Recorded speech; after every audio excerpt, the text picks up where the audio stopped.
அஸ்ஸலாமு அலைக்கும். Hi, this is Nilofer Salman. இன்னைக்கு என்ன பார்க்க போறோம்னா செல்ஃப் கண்ட்ரோல், சுய கட்டுப்பாடை பற்றி தான் பார்க்க போகிறோம். செல்ஃப் கண்ட்ரோலை பற்றி பேசுகிற அளவுக்கு எனக்கு மெச்சூரிட்டி இருக்கா அப்படின்னு கேட்டால் இல்லை. இருந்தாலும் எனக்கு தெரிஞ்ச டிப்ஸை உங்கள் கூட ஷேர் பண்ணுறேன். எனக்கு தெரியாத விஷயங்களை உங்கள் கூட சேர்ந்து நானும் ஒரு லேர்னராக இருந்து கற்றுக்க போகிறேன். செல்ஃப் கண்ட்ரோல் இது தாங்க லைஃப்பில் எல்லாமே. ஒருத்தவங்களால அவங்களோட எமோஷன்ஸ், கோபம், அழுகை, துயரம் எல்லாத்தையும் கண்ட்ரோல் பண்ண முடிஞ்சுன்னா கண்டிப்பாக அவங்க பெரிய ஆள் தான். நினச்சி பாருங்கள், ஒருத்தவங்களால அவங்களையே அடக்கி ஆள முடிகிற குணம் இருந்துச்சுன்னா கண்டிப்பாக அது ஒரு பெரிய பொக்கிஷனே சொல்லலாம். எல்லாருனாலையும் எல்லா நேரத்திலையும் கண்ட்ரோலாக இருக்க முடியுமான்னு கேட்டால் இல்லை. இருந்தாலும் அதுக்காக என்ன பண்ணணும், நம்ம கண்ட்ரோலே இல்லாமல் இருக்கக்கூடாது. ஏன், ஒரு பஸ்ஸோ ட்ரெயினோ இருக்குது, கண்ட்ரோல் இல்லாமல் போணுச்சுன்னா என்ன ஆகும்? கண்டிப்பாக ஆக்சிடென்ட் தானே ஆகும்.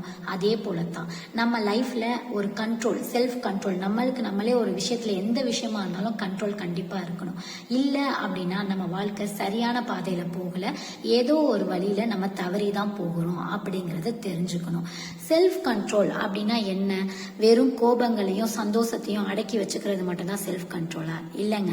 எல்லா விஷயத்துலையும் நம்ம வாழ்க்கை முறையாக இருக்கட்டும், லைஃப் ஸ்டைலாக இருக்கட்டும், ஃபுட் ஹேபிட்டாக இருக்கட்டும், அது மட்டும் இல்லாமல் நம்ம உடுத்துகிற ட்ரெஸ்ஸாக இருக்கட்டும், நம்ம தூங்குற டைம், இது எல்லாத்துலேயுமே நம்ம பேசுகிற பேச்சாக இருக்கட்டும், எல்லாத்துலேயுமே ஒரு கண்ட்ரோல் இருக்கணுங்க. கண்ட்ரோல் இருந்தால் தான் நம்ம கரெக்டான பாதையில் போகிறோம்னு அர்த்தம். இப்போ எதுவுமே கண்ட்ரோல் இல்லாமல் நீங்கள் ஒரு விஷயத்த செஞ்சு பாருங்கள். இல்லை எனக்கு வந்து சாப்பிட்றதுக்கு ஃபுட்லாம் இருக்குது, நிறைய இருக்குது அப்படிங்கிறதுக்காக நம்ம சாப்பிட்டுக்கிட்டே இருந்தால் என்ன ஆகும் அந்த உடம்பு? அதே போல் இப்போ எனக்கு பணம் இருக்குது, அதிகமாக இருக்குது, அதனால நான் செலவழிச்சுக்கிட்டே இருந்தால் அந்த பணம் என்கிட்ட இருந்துக்கிட்டே இருக்குமா? எல்லா விஷயத்திலும் கண்டிப்பாக கண்ட்ரோல் இருக்கணும். நம்ம இப்போ வாய் இருக்குங்கிறதுனால என்ன வேணாலும் பேசிடலாமா? என்ன வேணாலும் வார்த்தையை சொல்லிடலாமா? கிடையாது. நம்ம பேசுகிற பேச்சுலேயும் என்ன இருக்கணும்? கண்டிப்பாக செல்ஃப் கண்ட்ரோல் அப்படிங்க இருக்கணும். நம்ம பேசுகிற பேச்சு மற்றவங்களை எந்த ஒரு விதத்துலையும் என்ன பண்ணிடக்கூடாதுன்னா காயப்படுத்திடக்கூடாது, கஷ்டப்படுத்திடக்கூடாது. ஆனால் இன்னைக்கு நம்ம அப்படிலாம் செய்கிறோமா அப்படின்னு கேட்டால் இல்லை. உடனே ஏதாச்சும் ரியாக்ட் பண்ணி அந்த இடத்துல அந்த வார்த்தையை சொல்லி அவங்க சொன்னாங்கங்கிறதுக்காக அதை பழி வாங்கணுங்கிறதுக்காகவே என்ன பண்ணிடுறோம், டக்குன்னு இந்த மாதிரி வார்த்தைகளை பயன்படுத்துகிறோம். இனிமேலாச்சும் என்ன பண்ணுவோம்னாக்கா, அவங்க செய்கிறாங்கங்கிறதுக்காக நம்ம அதையே செய்யணும்னு அவசியம் இல்லை. நம்ம வார்த்தைகளால் என்ன பண்ணிடக்கூடாது, பிறரை வந்து கஷ்டப்படுத்தக்கூடாது. முக்கால்வாசி நம்ம செல்ஃப் கண்ட்ரோலை எந்த இடத்துல தெரியுமா இழப்போம்? கோபப்பட்டு தான்.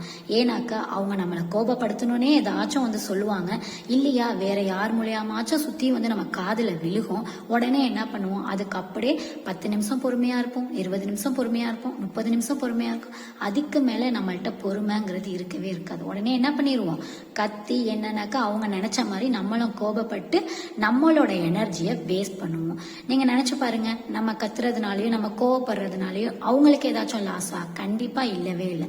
நம்மளுக்கு தான் லாஸ். நம்மளோட எனர்ஜியை தான் என்ன பண்ணுறோம் அப்படின்னாக்க வேஸ்ட் பண்ணுறோம். எனர்ஜியை வேஸ்ட் பண்ணி என்ன ஆகுது, பிளட் ப்ரெஷர் ஹை ஆகுது. அதுக்கப்புறம் ஃபியூச்சரில் வரக்கூடாத நோய்கள் எல்லாமே நம்மளுக்கு வருது. அது தேவையில்லாத விஷயங்க. அதுக்கு எதுக்கு நம்ம எனர்ஜியை வேஸ்ட் பண்ணணும்? தேவையில்லைன்னு தெரிஞ்சிச்சு, அது ஒரு அன்னெசரி திங்ஸ். அவங்க பேசுறது நம்மளுக்கு தேவையே இல்லை. நம்ம ஏன் அதுக்கு ரியாக்ட் பண்ணணும்? நம்ம வாழ்க்கையில நம்ம செய்யக்கூடிய செயல்கள் 20% தான், ஆனால் அதோட விளைவு 80%. அதனால நம்ம லைஃப்ல எந்த விஷயத்த செய்யணும் அப்படிங்கறதுல ஃபோக்கஸ் பண்ணுவோமே. ஏன் தேவையில்லாத விஷயத்துக்கு நம்ம காதை கொடுத்துட்டு இருக்கணும்? எதுக்கு அதுக்கு பெருசா ரியாக்ட் பண்ணிட்டு இருக்கணும்? இதனால நஷ்டம் அடைய போறேன் அவங்களா? இல்ல, நம்ம தானே நஷ்டம் அடைய போறோம். எதுக்கு அந்த கோபம்? அதனால அதை மோஸ்ட்லி அவாய்ட் பண்றதுக்கு ட்ரை பண்ணுங்க. நம்மளால முடியலன்னு சொல்ல வேணாம், நம்ம முயற்சி பண்ணி பார்ப்போமே. இந்த மூவ் ஆன் பண்ணி போறது அப்படிங்கிறது கஷ்டம் தான். கோபப்படாம மூவ் ஆன் பண்ணி போறது அப்படிங்கிறது கஷ்டம் தான். இருந்தாலும் நம்ம ட்ரை தான் பண்ணி பார்ப்போமே. ஏன் நம்மளுக்கு வராதுன்னு நம்மளே ஏன் சொல்லணும்? ஒரு தடவை முயற்சி பண்ணி பார்ப்போம், 2 தடவை முயற்சி பண்ணி பார்த்தா ஏதாச்சும் ஒரு சேஞ்சஸ் ஆச்சும் நடக்கும்ல. அதனால இனிமேல் நம்ம வந்து கோபப்படாம இது எனக்கு தேவையில்லை, அவங்க என்ன வேணாலும் சொல்லட்டும் அப்படின்னு சொல்லிட்டு அதை அப்படியே ஜஸ்ட் இக்னோர் பண்ணிருங்க. பிடிச்சா இது பண்ணுங்க, பொறுமையா இருங்க. இல்லையா அது எனக்கு பிடிக்கலன்னு சொல்லிட்டு ஒதுங்கி போயிருங்க. அது மட்டும் இல்லாம மத்தவங்க யாரு உங்களை ஜட்ஜ் பண்ண? நீங்க ரைட், நீங்க ராங், நீங்க செய்யறது இது தப்பு, அவங்க யாருங்க சொல்றதுக்கு? மேல ஒருத்தவன் இருக்கான், கண்டிப்பா அவனுக்கு தெரியும் எது சரி எது தவறுன்னு. அதனால மத்தவங்க சொல்றதுக்கெல்லாம் உங்களோட எனர்ஜியை கண்டிப்பா வேஸ்ட் பண்ணாதீங்க இனிமே. சரி, செல்ஃப் கண்ட்ரோலுங்கும் போது கோபத்தை கண்ட்ரோல் மட்டும் தான் கண்ட்ரோலா? இல்லை. நம்ம சாப்பிட்ற சாப்பாடு நம்ம என்ன பண்ணுறோம், அதிகமாக இன்னைக்கு இருக்கிற பிஸி லைஃப் ஸ்டைலில் வெறும் ஜங்க் ஃபுட் மட்டும் தான் சாப்பிட்டுட்டு இருக்கோம். அதனால ஒரு கண்ட்ரோல் வச்சுக்கோங்க. ஜங்க் ஃபுட்டு மாதத்துக்கு ஒரு தடவை, இல்லைன்னா வீக்லி ஒன்ஸ், இந்த மாதிரி உங்களுக்குள்ளாரே இது பண்ணி ஆரோக்கியமான உணவுகளை சாப்பிடுங்க.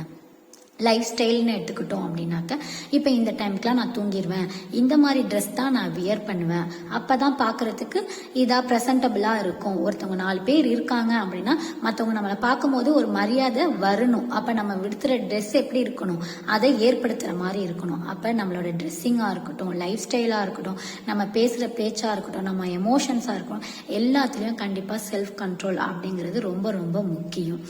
அது மட்டும் இல்லாமல் இந்த செல்ஃப் கண்ட்ரோல் அப்படிங்கிறது எதை உருவாக்கும்னாக்க சுய ஒழுக்கத்தை ஏற்படுத்தும். அதாவது ஒருத்தவங்கள்ட்ட செல்ஃப் கண்ட்ரோல் இருக்குனாலே கண்டிப்பா அவங்க எப்படி இருப்பாங்க, ஒரு நல்ல ஒழுக்கம் உள்ள ஆணாவோ பெண்ணாவோ தான் கண்டிப்பா இருப்பாங்க.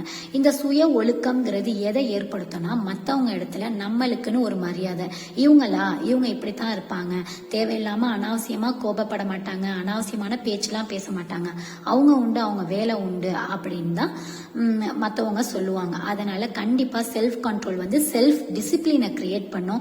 சுயமரியாதை, சுய ஒழுக்கம் நம்மளுக்கு எதை ஏற்படுத்தி கொடுக்கும்னா கண்டிப்பா மரியாதையை ஏற்படுத்தி கொடுக்கும்.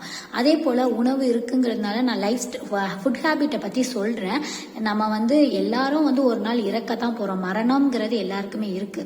ஆனாலும் இருக்கிற வரைக்கும் என்ன பண்றோம், நம்ம ஆரோக்கியமா வாழணும்ல. அதனால உங்களோட ஃபுட் ஹேபிட்லயும் ஒரு கண்ட்ரோல் வச்சுக்கோங்க. கண்டிப்பா டயபெட்டிக் பேஷண்டா இருக்கட்டும், வயசானவங்களாகவும் இருந்தா கண்டிப்பா உங்களோட தூக்கத்திலையும் உங்களோட உணவு பழக்கங்கள்லையும் கவனம் செலுத்துங்க. செல்ஃப் கண்ட்ரோல் பத்தி எனக்கு தெரிஞ்ச விஷயங்களை உங்க கூட ஷேர் பண்ணியிருக்கேன்.